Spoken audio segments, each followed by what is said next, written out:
Subscribe பட்டனை அமுக்குங்க, bell பட்டனை அமுக்குங்க. வாழ்க வளமுடன். இப்படிக்கு பாட்டி வைத்தியம்.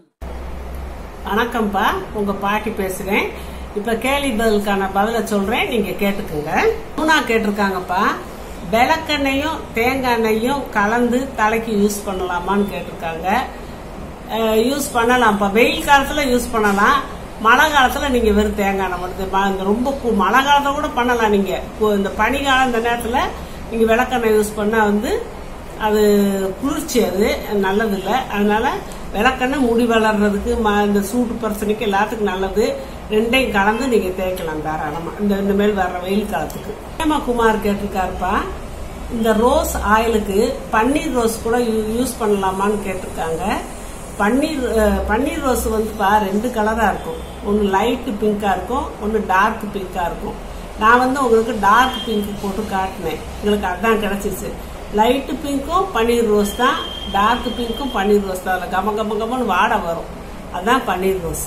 நீங்க எந்த ரோஸ் வேணாலும் யூஸ் பண்ணிக்கலாம்ப்பா. சுரேஷ் கேட்டிருக்காங்க, தேங்காய் பால் எப்படி ரெடி பண்றதுன்னு. நான் யூடியூப்ல போட்டிருக்கேன்ப்பா. தேங்காய பொடிப்பொடியா கட் பண்ணிக்கிட்டு மிக்சியில போட்டு குடிக்கிற தண்ணியை ஊற்றி லேசா சட்னி அரைச்ச மாதிரி அரைச்சு வடிகட்டி திருப்பி இன்னொரு தடவை போட்டு அதே மாதிரி கொஞ்சம் தண்ணியை ஊற்றி அடிச்சு வடிகட்டினோம்னா சரியா போயிடும். மூணாவது ஒரு தடவை கூட இருக்கலாம். அதை அந்த பால் ரொம்ப தண்ணியா இருக்கும். அதை நம்ம சமையலுக்கு யூஸ் பண்ணிக்கலாம்ப்பா. திருமலை தேசியன் கேட்டிருக்காரு, மண் தோசைக்கல்ல எப்படி பழக்கிறதுன்னு. எனக்கு என்னமோ மண் தோசைக்கல்ல பழக்கிட்டா நல்லா இருக்கும்பா. பழக்கிறது வரைக்கும் ரொம்ப கஷ்டப்படணும்ப்பா. அது எண்ணெய் வெங்காயத்தை தடவணும். முதல்ல நம்ம மண்சட்டியை இது பண்ற மாதிரியே பண்ணிக்கிட்டு அப்புறம் எண்ணெயை ஊற்றி வெங்காயத்தை தடவி வெங்காயத்தை வதக்கி அப்புறம் ஒரு மாசம்னாலும் நம்ம தோசை நல்லா வராது. அப்படியே செஞ்சு நம்ம வெங்காயத்தை தடவி தடவி தடவி எண்ணெயை கொஞ்சம் செலும்பா போட்டு முதல்ல லேஸ் தோசையெல்லாம் வர்றது மந்தமா தோசை விட்டு அந்த மாதிரி செய்யணும். நீங்க மண் தோசைக்கல் வேணும்னு நீங்க ஆசைப்பட்டீங்கன்னா, நான் இந்த மண் பாத்திரத்தை நான் கழுவி காட்டினேன்ல, அதே மாதிரிதான் கொதிக்க வச்சு ஊத்திட்டு அடுப்புல வச்சு கீழ் பக்கமும் மேல் பக்கமும் மேல எண்ணெயை தடவிக்கிட்டு அடுப்புல வைக்கணும். ஏன்னா சூடு படப்பட அடிப்பக்கம் விட்டுரும். அந்த மாதிரிலாம் செஞ்சு நீங்க எண்ணெயை தடவி வெங்காயத்தை வதக்குங்க. வெங்காயத்தை வதக்குனாலே கொஞ்சம் இதாகும். வெங்காயத்தை வதக்குங்க. கொஞ்சம் கஷ்டப்பட்டு தான் அது இப்போ உடனே எல்லாம் ரெடி ஆகாதுப்பா. அப்படியே கொஞ்சம் தோசையெல்லாம் வேஸ்ட் ஆகும். நீங்க இரும்பு கல் வாங்கிக்கோங்க, அதுல உங்களுக்கு இரும்பு சத்தே சேரும்பா. இரும்பு கல் நல்லது. நல்ல கனமான இரும்பு கல் வாங்கினீங்கன்னா உங்களுக்கு அதுல ஒவ்வொரு தோசை சுடும் போதும் அதுல எப்படியாவது கொஞ்சமாவது நம்ம உடம்புக்கு தேவையான இரும்பு சத்து அதுல கிடைக்கும்பா. சாந்தகுமார் கேட்டிருக்காங்க, ஆப்பத்துக்கு இட்லி ரைஸ் போடலாமான்னு. ஆப்பத்துக்கு பச்சரிசி தான்ப்பா போடணும். இட்லி ரைஸ் புழுங்கல் அரிசியில அது போடக்கூடாது, பச்சரிசி தான் போடணும். மாவு பச்சரிசி அப்படின்னு கேட்டு வாங்கிக்கோங்க. சுதா கேட்டிருக்காங்க, ஏன் நீங்க வீடியோ போடல, உங்களை பார்க்காம இருக்க முடியலன்னு கேட்டிருக்காங்க. நான் இந்த 2-3 நாளா மதுரைக்கு போயிருந்தேன்ப்பா. அந்த குலதெய்வ சாமி கும்பிட்டுட்டு அப்படியே எனக்கு பாண்டியன் சரஸ்வதி யாதவா இன்ஜினியரிங் காலேஜ், அந்த காலேஜ்ல எனக்கு ஒரு அவார்டு கொடுத்தாங்கப்பா. இந்த உமன் டேஸுக்கு இந்த பெண்களுக்கான தினம் இருக்குல்ல, அதுக்காக வேண்டி எனக்கு ஒரு அவார்டு கொடுத்தாங்கப்பா அந்த காலேஜில். அதெல்லாம் போய் வாங்கிட்டு வர்றதுக்கு எனக்கு 3 நாள்லாம் ஆயிடுச்சு. அதனால நான் உங்களை எல்லாம் மீட் பண்ண முடியல. இன்னும் அடுத்து நான் இப்போ தொடர்ந்து போடுறேன், பார்த்துக்கோங்கப்பா. தீபா குஹன் கேட்டிருக்காங்க, அவங்க 6 மாசம் பேபி 10 கிலோ வெயிட் இருக்கலாமா. இன்னும் நீங்க சொன்ன ராகி கூழ் இந்த மாதிரி எல்லாம் கொடுத்தா இன்னும் வெயிட் போடுமா. எங்க வீட்டுல பெரியவங்க இல்லை, அதனால நான் உங்ககிட்ட யோசனை கேட்கிறேன். வெயிட் போடுமா, கொடுக்க வேணாமான்னு கேட்கறாங்க. கொடுங்கப்பா, ஒரு 2 நேரம் கொடுங்க. அதுல கால்சியம் சத்து இரும்பு சத்தெல்லாம் நம்மளுக்கு கிடைக்கும்.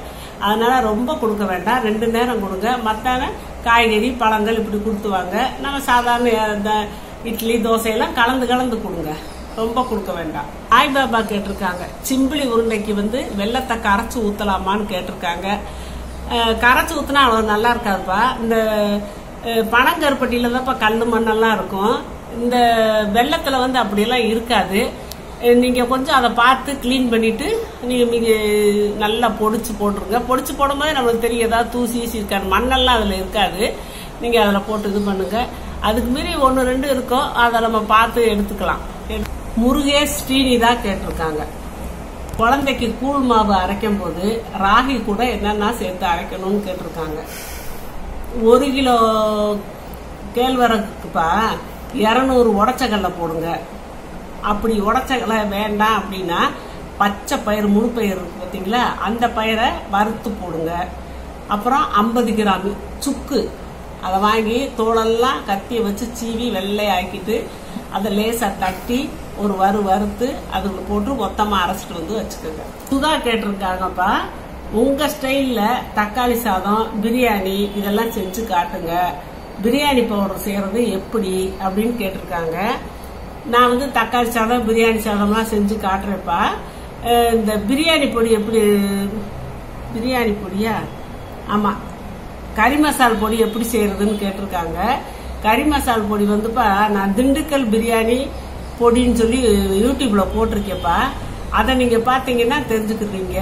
அதுல வந்து நான் இது கல்பாசி ஒன்று சேர்க்க மறந்துட்டேன். நான் தாளிக்கும் போது அதை கல்பாசி போட்டு தாளிச்சுக்கிறேன். நீங்க அதை பார்க்கும்போது அதில் கொஞ்சம் கல்பாசியும் ஒரு 50 கிராம் 50 கிராம் தேவைப்படாது, 25 கிராம் அந்த பவுடர் கூட சேர்த்து வறுத்து போட்டு அரைச்சிக்கோங்க, ரொம்ப மனமா இருக்கும். விஜயகுமார் கேட்டிருக்காங்கப்பா, கசகசா ஜாதிக்காய் சாப்பிடும் போது கலர்ச்சிக்காய் யூஸ் பண்ணலாமா அப்படின்னு கேட்டிருக்காங்க. சாப்பிடலாம்ப்பா. நீங்க கலர்ச்சிக்காய் வந்து 48 நாள் சாப்பிட்டு நிப்பாட்டிக்குங்க. இந்த ஜாதிக்காய் கசகசா பொடிய நீங்க இது நல்லெண்ணெயிலையோ நெய்யிலையோ கலந்து சாப்பிட்றது வந்து நீங்க காலையிலயும் மாலையிலையும் சாப்பிடுங்க. அது ஒண்ணும் இல்லை. இது அது வந்து வயிற்றுல உள்ள நீர் கட்டி ஏதாவது பிரச்சனை இருந்தா கரைக்கிறதுக்கு தான் கலர்ச்சிக்காய். இது வந்து கர்ப்பம் உண்டாகிறதுக்கு தான் நான் அந்த கசகசாவும் ஜாதிக்காயும் பொடி பண்ணி சாப்பிட சொன்னேன். கசகசா ஜாதிக்காயை கணவன் மனைவி 2 பேருமே சாப்பிடணும். கலர்ச்சிக்காயை பொம்பளை பிள்ளைய மட்டும் சாப்பிடணும்ப்பா டெய்லி. சபிதா சொல்லியிருக்காங்க, கேழ்வரகு சிம்பிளி சூப்பரா இருந்துச்சு, அதுல தேங்காய் சேர்த்துக்கலாமான்னு கேட்டாங்க. சேர்த்துக்கலாம்ப்பா. தேங்காயை அப்படியே பச்சையா போட்டா உங்களுக்கு 2-3 நாள் தாங்காது. அதை வேணா கொஞ்சம் நெய் ஊத்தி நல்லா செவக்க வறுத்து போட்டு சேர்த்துக்கலாம், நல்லா இருக்கும்ப்பா. பிரியா கேட்டிருக்காங்கப்பா, அவங்களுக்கு 3 மாசமா அந்த இடது காலு குண்டா இருக்குதாமா, எல்லாரும் சீதளம்னு சொல்றாங்களாம். சீதளமா கூட இருக்கும்பா. நீங்க வந்து இதுக்கு இந்த தவிடு இருக்கு இல்லையா, தவிடு, இந்த அரிசி தவிடு, இந்த ரைஸ் மில்லாம் அரிசி எல்லாம் நெல்லெல்லாம் அரைச்சிட்டு அந்த தவிடு மிச்சம் விடுவோம். அந்த தவிடை வந்து எடுத்துட்டு வந்து நாட்டு மருந்து கடையில விற்கும், அதை அங்க கூட நம்ம தவிடு வாங்கிக்கலாம். வாங்கிட்டு வந்து கொஞ்சத்தை போட்டு கடாயில வறுக்கணும்ப்பா. நல்லா சூடேற வரைக்கும் வறுத்து ஒரு பழைய நல்ல கெட்டியான துணியில போட்டு நம்ம அடிக்கடி அதில் ஒத்தனம் கொடுக்கணும். கொஞ்சம் ஒத்தனம் கொடுத்து முடிச்ச பிறகு சுடுதண்ணியை வச்சு நல்லா நீவி கழுவி விடுங்க. இப்படியே கழுவி விட்டுருங்க, அந்த சீதள பிரச்சனை வராதுப்பா. ஆனந்த் கேட்டிருக்காங்க, நல்லெண்ணெயில நுர வரக்கூடாதான்னு. நல்லெண்ணெயில நுர வரதாப்பா செய்யும்.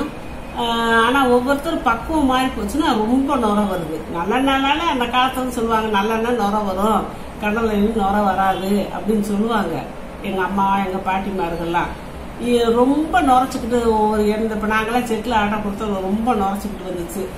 அது ஏதோ அவங்க பக்குவம் மாறி போச்சு போல, அதனால நல்லெண்ணெய் நுர கொஞ்சம் வரதான் செய்யும். ஆர்த்தி பாலா கேட்டிருக்காங்கப்பா, நீ லெக்மெண்ட் ட்ராக்குக்கு ரெமெடி சொல்லுங்கன்னு கேட்டிருக்காங்க.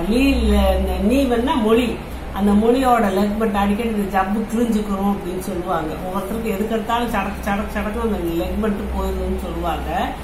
அவங்க வந்துப்பா நான் கொஞ்சம் விளம் இல்லாமத்தான் அப்படி இருக்காங்க. இவங்க வந்து இந்த வல்லாரக்கீரையை அடிக்கடி உணவுல சேர்த்துக்கணும், பருப்பு கீரையை சேர்த்துக்கணும். இந்த நரம்பு பிரச்சனை, இந்த உடம்பு எலும்பெல்லாம் ஸ்ட்ராங்கா இருக்கிறதுக்கு இந்த கசகசாவை நீங்க அடிக்கடி சும்மா முட்டு ஒவ்வொரு ஸ்பூன் கூட டெய்லி ஒரு வாய் போட்டு சாப்பிடுங்க. நல்ல பலமா ஸ்ட்ராங்கான முருங்கைக்கீரை, எலும்பு சூப்பு இப்படி வச்சு நீங்க சாப்பிடுங்க. கொஞ்சம் நாள் ஆகும்ப்பா. கொஞ்சம் கொஞ்சமா நீங்க உணவு நீங்க சேர்த்துக்கிட்டே வரணும் இந்த பிரச்சனை உள்ளவங்க. நஹீமா பேகம் கேட்டிருக்காங்க, பெரிய நெல்லிக்காய் ஊறுகாய் காரம் இல்லாம செஞ்சு காட்டுங்க அப்படின்னு இருக்காங்க.